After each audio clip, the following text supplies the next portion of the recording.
Well, welcome again, and Shabbat Shalom. It's been a difficult week. Monday morning or so, we woke up to see these horrible videos of a young woman stabbed to death on a train with no interaction whatsoever with her killer, just a random act of evil. I think she was 22 or 23. I don't know what her faith was. I don't know what she believed, but she certainly didn't deserve to be stabbed to death on a train going home from work. And then, of course, Wednesday, we have the killing of Charlie Kirk, who young people know better than we older people.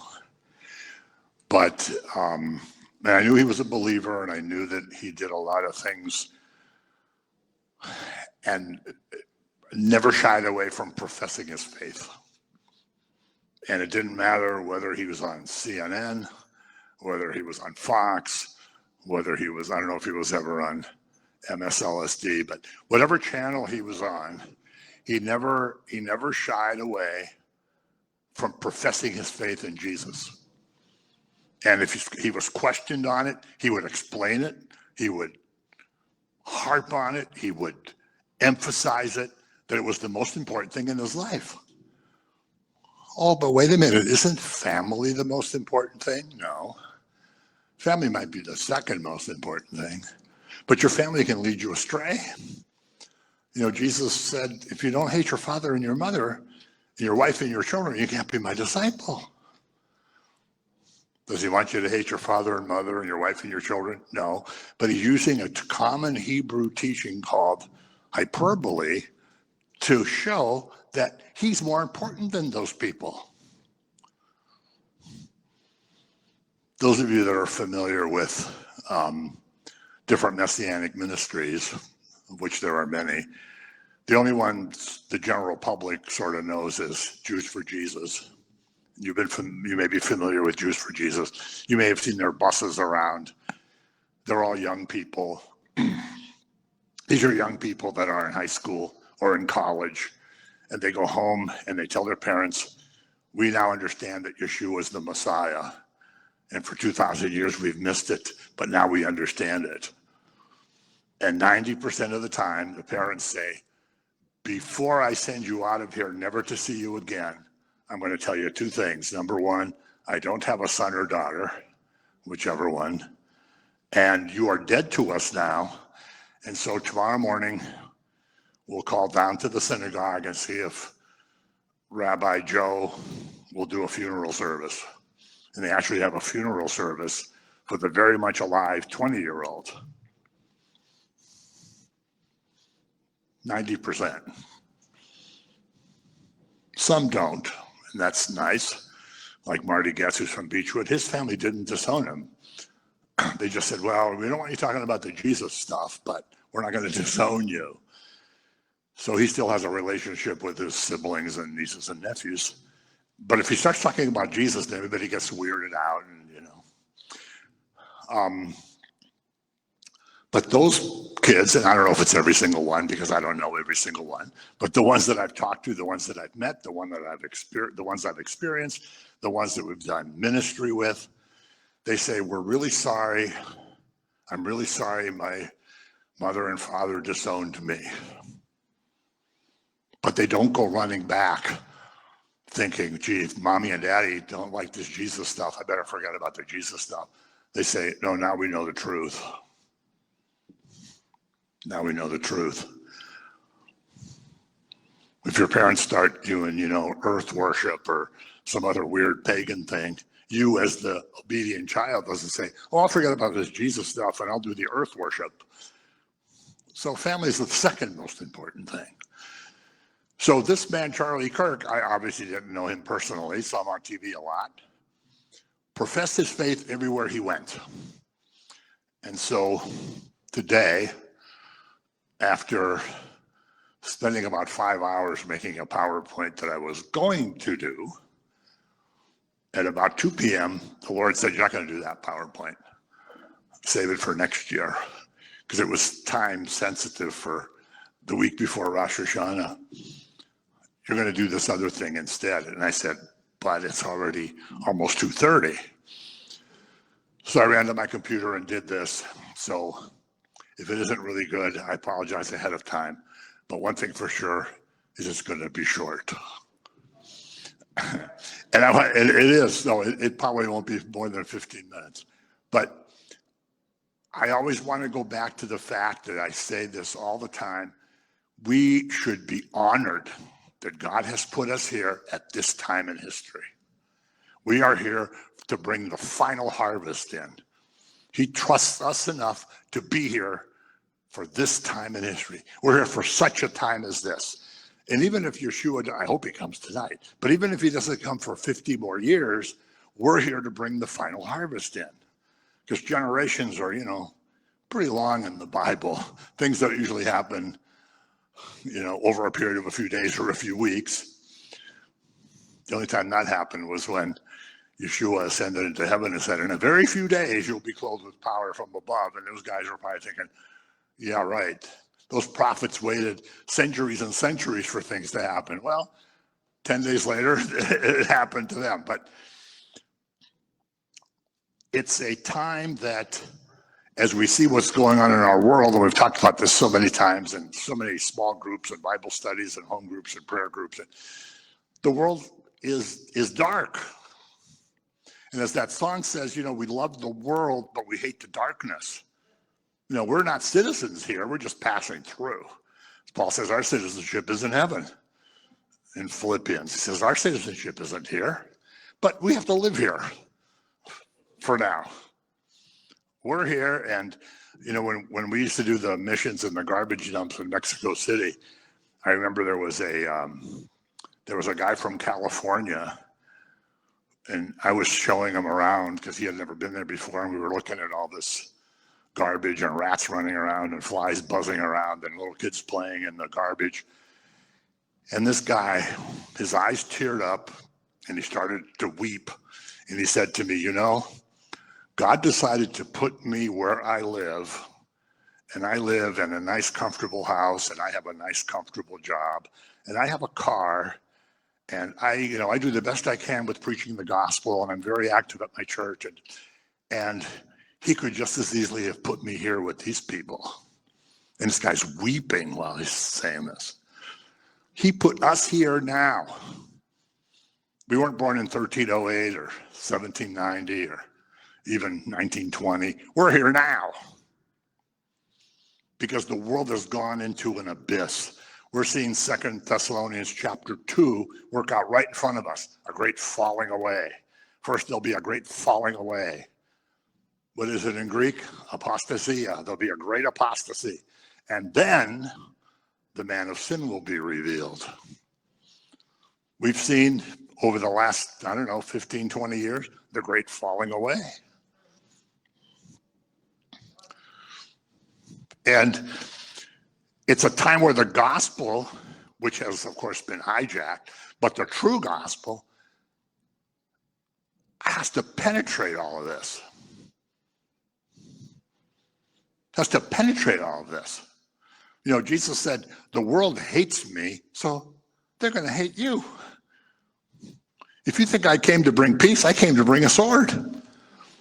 I came to light a fire on the earth. I wish it was already burning. I didn't come so everybody can clap their hands, hold hands, and sing.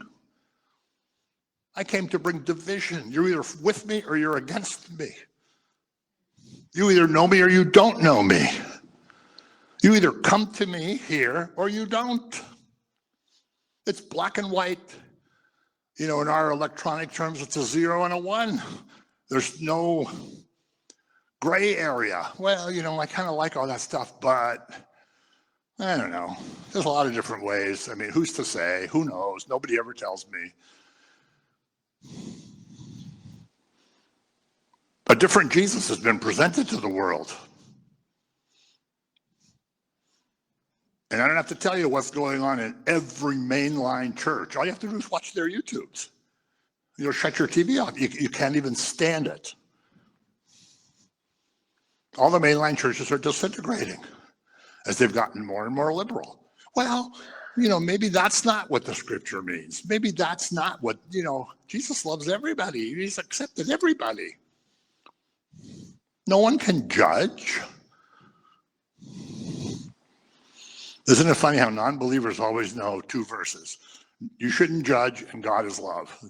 Like the only two verses they know, but they don't want to know what else is involved, because we've made God in our own image. The God I believe in does this, this, and this.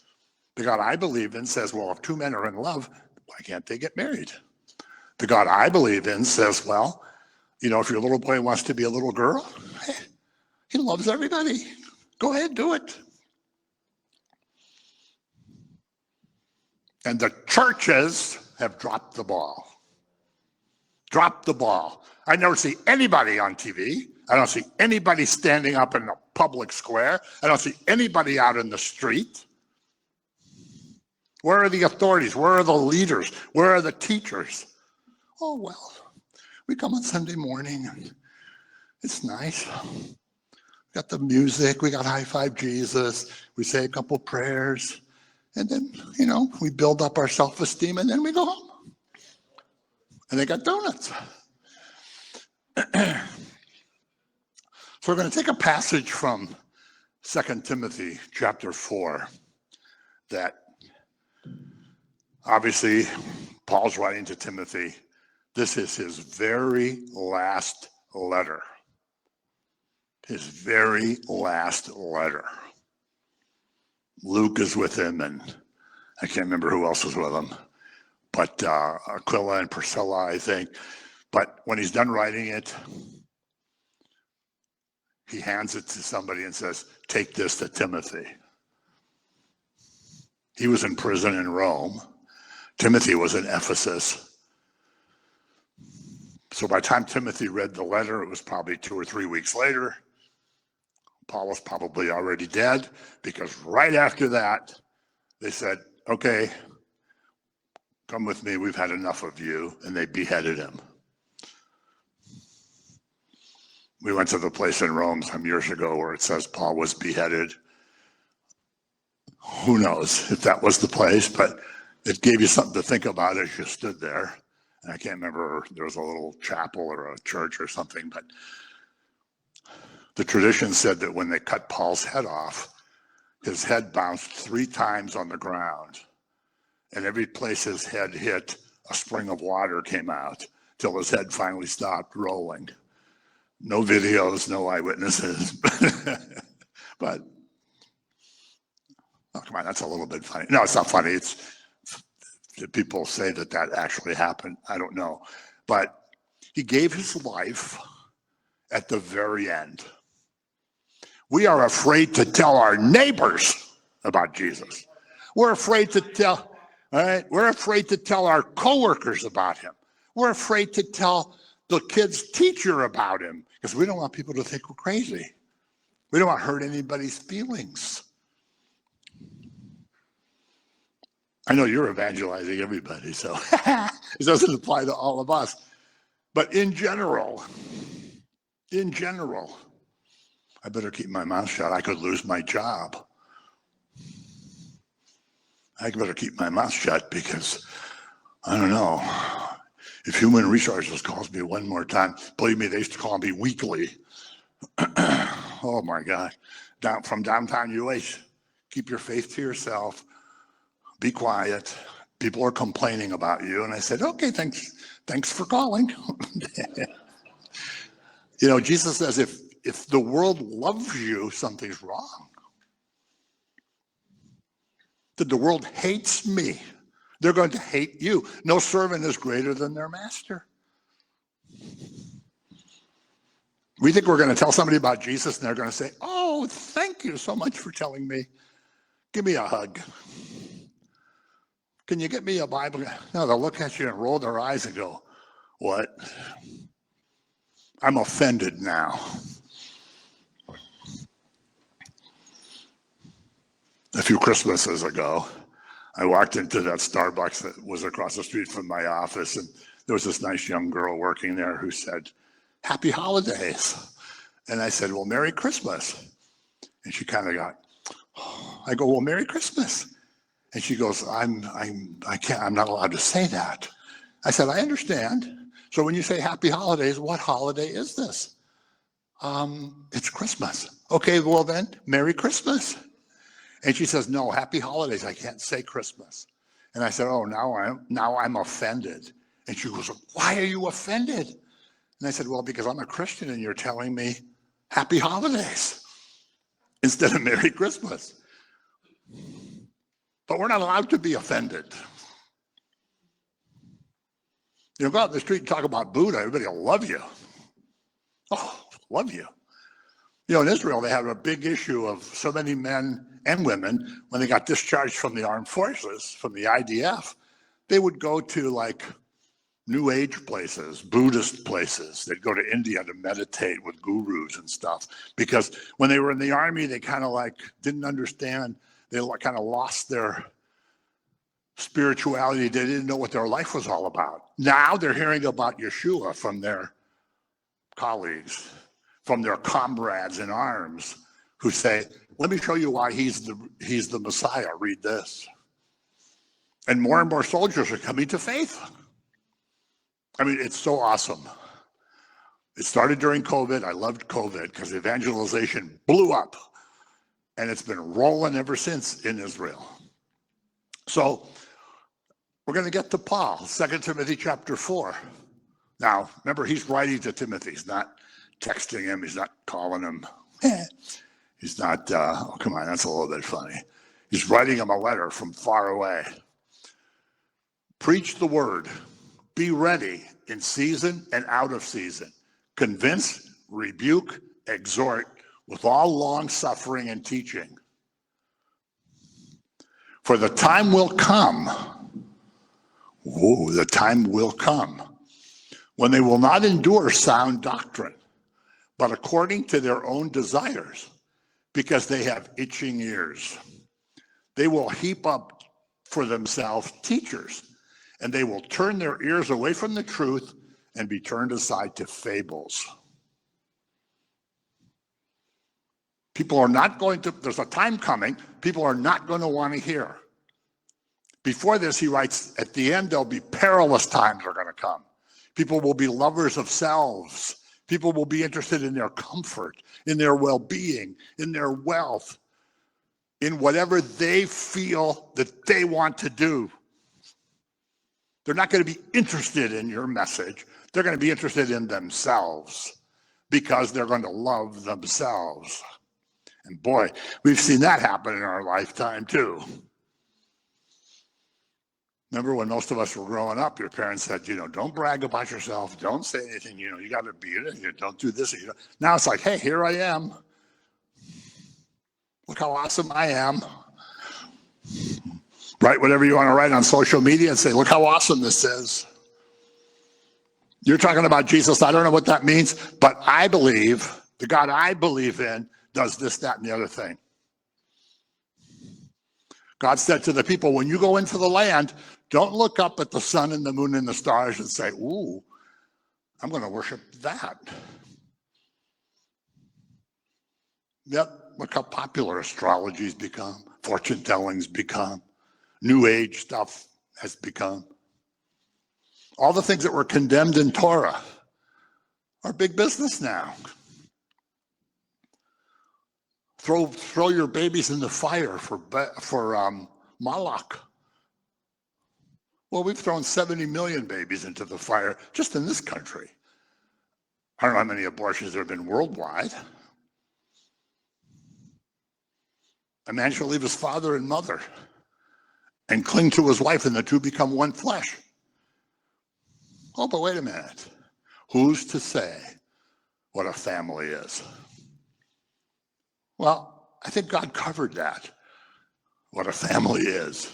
He defined it pretty clearly. So, people have itching ears. God wants me to be rich. Where do I sign up for that? If I give $100, I'm going to get $1,000 back. Where do I sign up for that? God doesn't care, quote, about the law anymore. So, hey, I don't have to follow the 10 Commandments. I don't have to do anything. Really. A very famous preacher I heard one day. After I retired, I thought I was going to watch Christian TV all day. Well, I could do it for about 15 minutes. With all the false prophets and all the weird stuff that's out there. And this guy would say, well, the 10 Commandments are the law. We're not under the law. And I thought to myself, really? So I can go commit adultery. I can go steal. I can go blaspheme. I could go murder somebody. I could do all that stuff and then show up and say, yep, everything's good. Talk about walking on thin ice.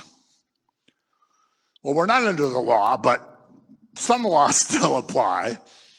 So they're going to get teachers who tell them what they want to hear. Oh, God doesn't think that way anymore. We have this new blessing now for same-sex couples. And it's so, when I did it, I was so moved. So as a world-known, internationally known Catholic priest, I was so moved when I did the blessing. It was just so. Where's this boss? Where's this bishop? Where's this pope? Where isn't somebody going, hey? Oh, I was so moved that I made a YouTube about it. I need another private jet. I can't preach the gospel till I have a private jet. I've already got one, but it's 10 years old. I need another one. How can I preach the gospel if I have to fly economy class? Hello? Anybody talk to Paul? I was beaten with rods. I was stoned. I was left for dead. I was shipwrecked. I was beaten up by Jews, beaten up by Gentiles. Got robbed in the city, got robbed in the country. But I keep going. No private jet, not even a chariot. I don't know if he had a horse, but whatever. But you be watchful in all things. Be watchful in all things. How can you be watchful if you don't know the scriptures?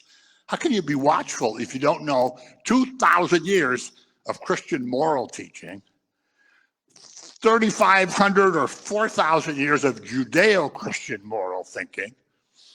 You be watchful in all things. Endure afflictions. What? Wait a minute. I'm retired. I'm supposed to be relaxing. I'm supposed to be eating. I'm supposed to be sleeping. I'm supposed to be drinking. Oh, once in a while I might go out and cut the grass, but I'll go on Sunday morning to church, maybe, most of the time, but hey, what am I supposed to, I'm retired. Do the work of an evangelist. Fulfill your ministry. Fulfill your ministry. We're here at the end of the end time because he's put us here. Our ministry is to do the work of an evangelist. People say, I've heard a lot of teachers say, in the world we're living in now, there's never been this many people that don't know Christ. And I don't know, that's probably true because, the true believers, the true remnant has been shrinking and shrinking. I don't know if that's true or not, but we have the work of an evangelist to do. We're supposed to fulfill that. So he says, you preach the word. When it's convenient, when it's not convenient. It says in season, out of season, which isn't really a great translation. The Greek means more like when it's convenient and when it's not convenient. Like, I'm really tired right now, and I've been running around all week, and I was up half the night because I had a bad migraine. I just want to go to sleep. And then somebody asked me, like, what's the story on this Jesus business? And I say, oh, sorry, too tired to talk about that now. No, you talk about it then. The guy might die tomorrow. I told you the story about the radio station that I was on for 16 years. Went in every Friday afternoon and recorded an hour program. I always say show, it makes it sound so stupid, but an hour teaching program. And there was a guy working there who would then take the sound file and put it on a flash drive if I wanted a copy of it. So one day he says to me, well, I'm not a believer. And I said, what? He says, I'm not a believer. I said, you work on a Christian radio station. He goes, well, it's my job. I don't listen to what they say. I don't believe any of it. I said, so you sit here all day long listening to people do Bible teaching, preaching, recording Christian programs, and you don't believe any of it. He goes, no, I don't believe any of it. I don't believe anything. This is my job. I said, listen, I let him have it full blast for the sake of time. I told him the gospel, and he kind of rolled his eyes and shook his head, said, yeah, heard all that before. He goes, plus, I'm 40 years old. I got plenty of time to think about this. And I said, well, I hope so. A week later, he died. Fell over dead while he was working at the station. The guy who was the assistant manager or some title like that at the station, who had overheard, and he was a believer, he had overheard our conversation. And he called me up and said, you're not going to believe this, but he died. Collapsed. They called 911. They got him to Marymount, which is right down the road from there. And he died. And I thought, wow, did he hear what I said? Did he think about what I told him? All I can remember is him saying, hey, I'm 40 years old. I got a lot of time to think about this. So preach the word at all times, whether it's convenient or not convenient, in all places, whether it's convenient or not convenient. You might be in Beverly Hills. You might be in a garbage dump. You might have somebody sitting next to you at your church who says, I don't get, what's this guy talking about? I don't understand any of this. You might even have to preach the gospel at your church, because just because the person's sitting there, all that means is that they came today. You don't know what they're thinking. Like, in 1 Samuel, when Samuel has to go to Jesse's house and anoint the new king, the first son of Jesse's who comes is this big, tall, handsome, strong guy. He looks like a military man. And Samuel says to himself, whoa, this must be the guy. And God says, no, that's not the guy. Forget it. There's not him. You're looking at what the guy looks like. I can see his heart. This is not him. So at all times, in all places, you convict, you rebuke, you exhort.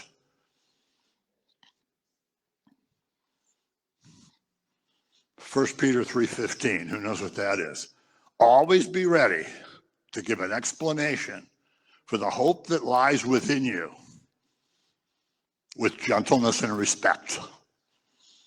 1 Peter 3:15, you can read that for your homework.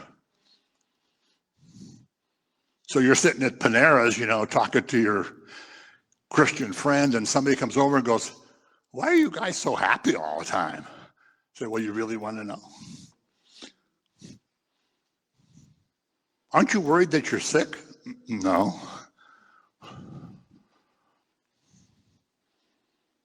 Aren't you worried that you just lost your job? Well, no, I'm not worried about it. God will work that out. Well, how can you think that way? Well, let me tell you. So it says there's instruction in righteousness. It's the gospel of salvation, but it's an instruction of righteousness. Why? Because he who knew no sin became sin, so that we might become the righteousness of God in him. 2 Corinthians 5:21. So the Thursday morning group, I don't think there's anybody here left anymore, but you guys ought to start coming to that. Tim, you're on the list, but that we're going to do 2 Corinthians, but if you're only going to memorize one verse in the Bible, have it be 2 Corinthians 5:21. Well, you can memorize in the beginning, God created the heaven and the earth. I mean, that's an easy one to memorize. Oh, come on, that's a little bit funny.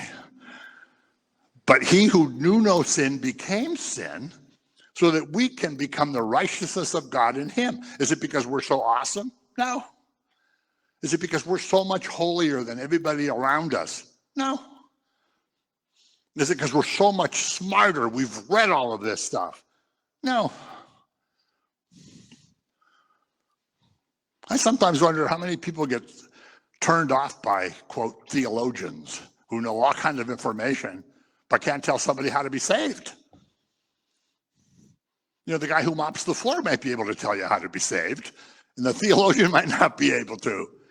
So the gospel goes out. Remember, we all know Matthew 16:24. Then Jesus said to his disciples, if anyone desires to come after me, let him deny himself and take up his cross and follow me. For whoever desires to save his life will lose it, but whoever loses his life for my sake will find it. Okay, I want to be a disciple. Does Jesus say, if anyone wants to come after me, make sure you go to church on Sunday morning and once a day you say a prayer for 5 minutes? Nope. Does he say, look, say a prayer before you go to bed, go to church, half the time, hang out with people who go to church, then you can be my disciple? No. You deny yourself. There's not a prosperity gospel. There's nothing here about being enriched. Paul provided for himself and lived in poverty. All of them did. In John 21, when Jesus and Peter have that great conversation I call breakfast on the beach, Jesus doesn't say, well, Peter, now that you've been restored, are you ever going to have it made? By the way, I'm sending you to Antioch, and I'm going to send you to Rome. And when you get to Rome, there's going to be a mansion waiting for you. You're going to have servants. You're going to have your own fancy chariot, a couple of white horses. No, he says, they're going to tie you up, and they're going to take you where you don't want to go because they're going to kill you. You got to pick up your cross and follow me. Oh, you heard me do this a million times. We know about crosses. They're on somebody's neck. They're on the wall. One over here. Yep, crosses. Yep, crosses. When he says that to these guys, they stop in their tracks and say, what? This is the instrument of execution. You pick up the instrument of execution and follow me. What do you mean cross? Are we supposed to die? Yep. Paul says the old me has been crucified with Christ. It's not the old me who lives anymore, but it's Christ who lives in me. The old me died. He says you got to pick up the instrument of execution. Because if you try to save your life, if the soldiers come in and say, okay, you're a Christian, come with us, and you say, oh, wait a minute. No. I went to church once and I didn't really like it. I haven't been back there since.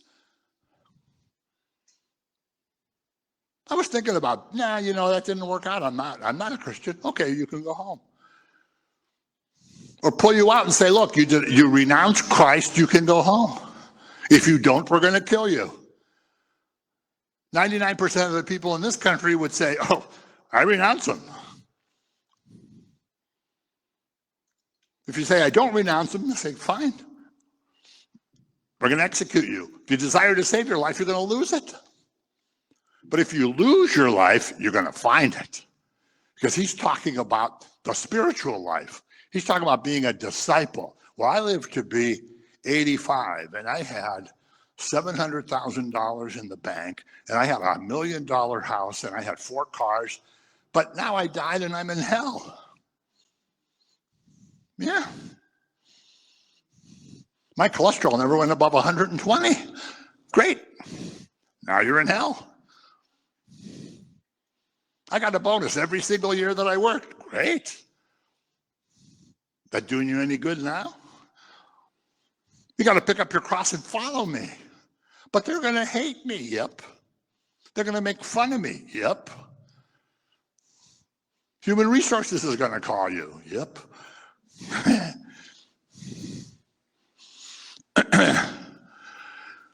Then back to Paul. For I am already being poured out as a drink offering, and the time of my departure is at hand. I have fought the good fight. I have finished the race. I have kept the faith. Don't you hope your life ends like that? Rather than, I did whatever it took to make me comfortable. I did whatever it took to make more money. I did whatever it took to get a nicer house.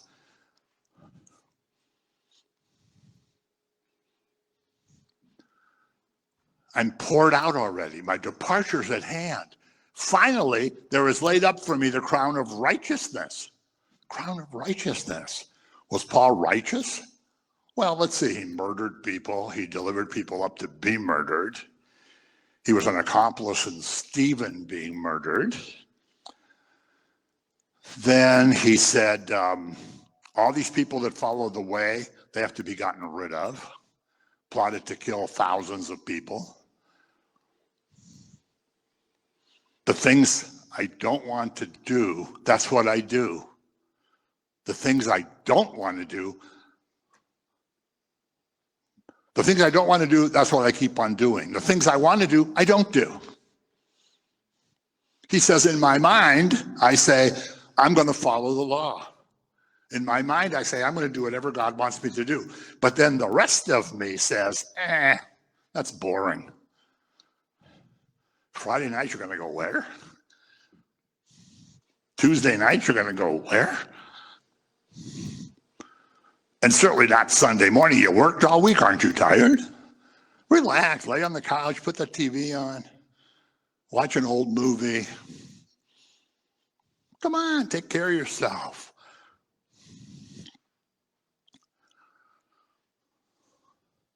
So there's laid up for him a crown of righteousness. He says, how many in the book of Romans, you probably all know the Roman road, I hope. If you don't, I don't know what to tell you. But how many people in the world does Paul say are righteous? Zero, not one. There is none who is righteous, not one. Okay, so let's look at our time. There's about 8 billion people in the world. How many people are righteous? Not one. Nothing that's unholy can approach God. Ooh, wait a minute. That's a problem. Yep, sure is.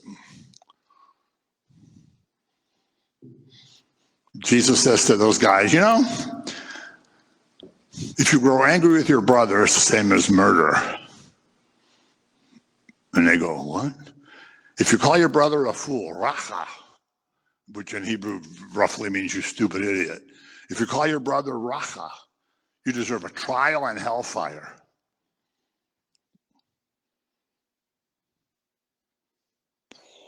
I don't know about all y'all, but I do that 20 times a day.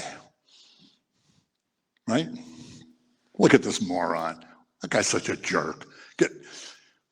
Jesus says, you have to answer for every idle word at your judgment. Every idle word. Oh, the God I believe in. Every idle word, he says.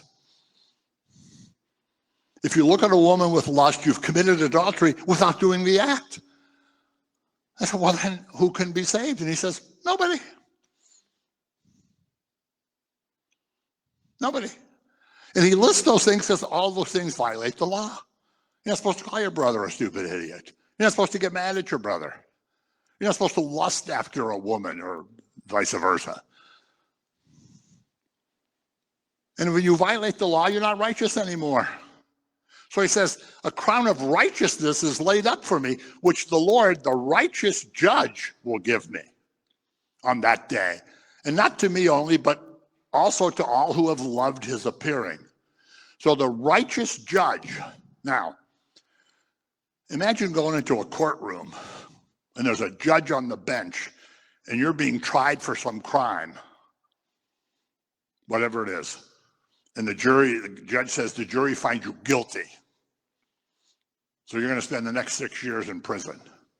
That's your sentence. We have a righteous judge who says, here's your crown. I know you did all these things. Here's your crown. I'm going to put your sins in the deepest part of the ocean and not remember them. They're going to be like crimson, but you're going to be white as snow. I'm going to put them as far as the east is from the west. Remember, they thought the world was flat. As far as the east is from the west, that's how I put your transgressions from you. So the righteous judge says, you're righteous. You say, but wait a minute, Your Honor. No, I'm not. Yeah, you are. Now you are. Paul uses all these legal terms. We're not going to go into all that. He uses legal terms. Justification. It's not just being found not guilty. It's like the crime was never done. You're justified.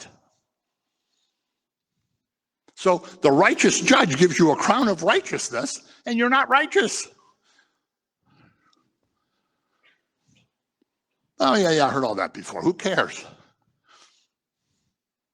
Nobody cares because nobody understands these things. Nobody thinks about these things. Everybody thinks, well, on Good Friday, I'll go to church to think about the cross. What about all the other days? Well, that's not Good Friday. You think what a miserable sinner you are, and he's going to give you a crown of righteousness. He's giving you the crown. So he says, I'm poured out. In the Greek, it means I'm already martyred. He figured he was already dead. It's just a matter of they're finally going to take him over there and behead him. But he says, I'm already dead. I'm already martyred. I'm already given my life for the faith, because in actuality he was a Pharisee. He was the highest rank of a Pharisee. He was the most studious one, the strongest one, the most intellectual one. He got all the good seats at the ball game.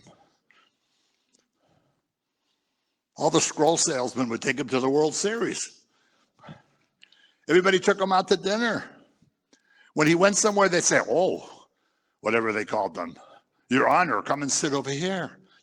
We saved this seat for you. He was a Pharisee. He gave all that up. He's already martyred.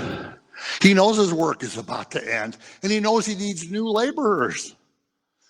Remember in Matthew 9, Matthew 9. He looks out to the field and says, look at the harvest. We need more workers. Pray to the Father to send more workers. We don't have a lot of workers. There's a lot of crop out there, but we don't have a lot of workers. I'm too tired for that. I'm not going to do that. I'm not going to say anything. Whatever they believe is their business. And what if you don't say anything to that guy, and tomorrow morning you find out he died overnight? You're going to say, I should have said something to him. Need new laborers. So he's encouraging Timothy to press on, because there's this huge harvest to bring in. The fields are white. And if stuff isn't harvested and you let it sit in the field, what happens? It goes bad. It gets moldy, rots. The wheat falls down, the corn falls down. Unless a grain of wheat falls to the ground and dies, it remains just a grain of wheat. But if it dies, it brings life. So Paul's confident that he's done the work that was assigned to him. He's a doulos. He's a bondservant. Yeshua's the king. Yeshua's the owner of the servant, and said, okay, Paul, here's your work to do. I did it. A bondservant. Somebody who's working off a debt. Paul says he's a bondservant. Peter says he's a bondservant. John says he's a bondservant. Jude says he's a bondservant. There's probably others, but doulos is the Greek word. So what does that mean? So I go to Ron over there and I say, look, could you lend me $1,000 because I have to do this? And he goes, well, okay, here's the $1,000, but I need you to pay it back at the end of the month. And you say, okay, no problem. And then the end of the month comes, I've given him $14. And I say, I don't have any money. And he says, well, okay, then you can come to my house, you can come to my farm, you can come to the whatever it is, and you're going to work until you do $986 worth of work. And during that time, I'll have a place for you to live. I'm going to feed you, but you're not allowed to leave until you're done with the work. That was a bondservant. That was a doulos. Paul says, I owe such a debt that I can never pay. We owe such a debt that we can never pay. If you live to be 1.5 million years, you can't pay back the debt. You got a free gift. So you're a doulos? He says, I have this work for you to do.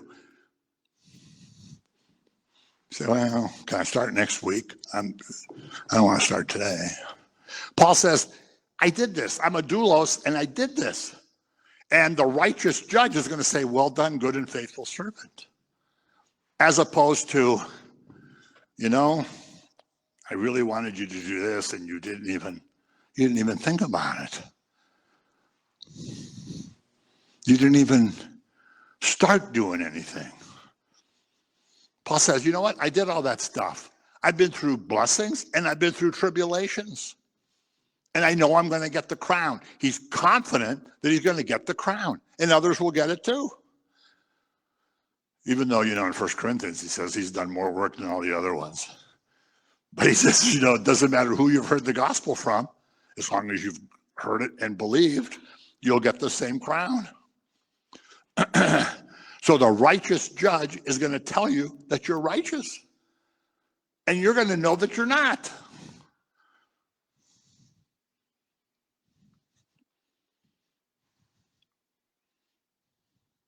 How many people do you know that say to you, if you knew the things I had done, I know God can never forgive me? Right? You've met people like that? And you say, yes, he will.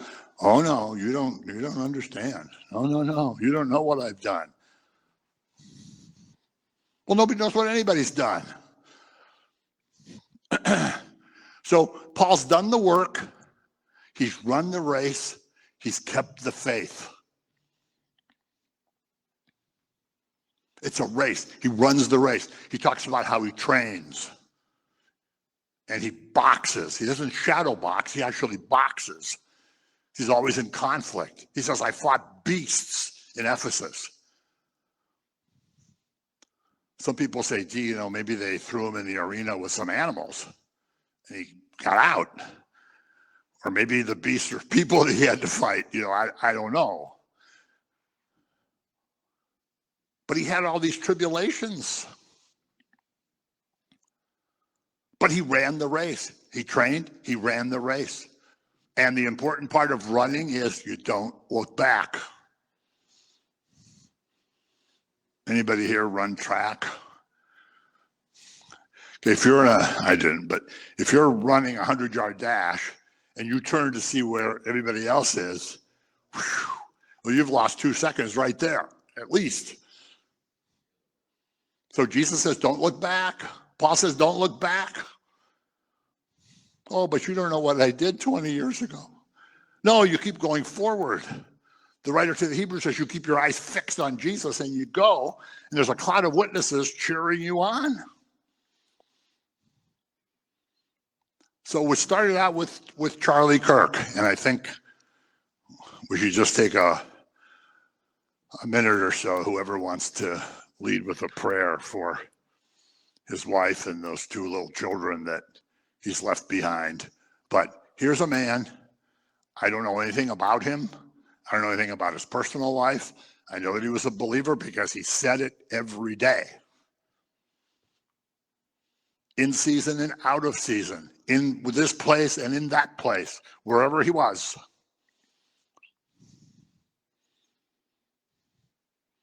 What's the most important thing to you? I know Jesus.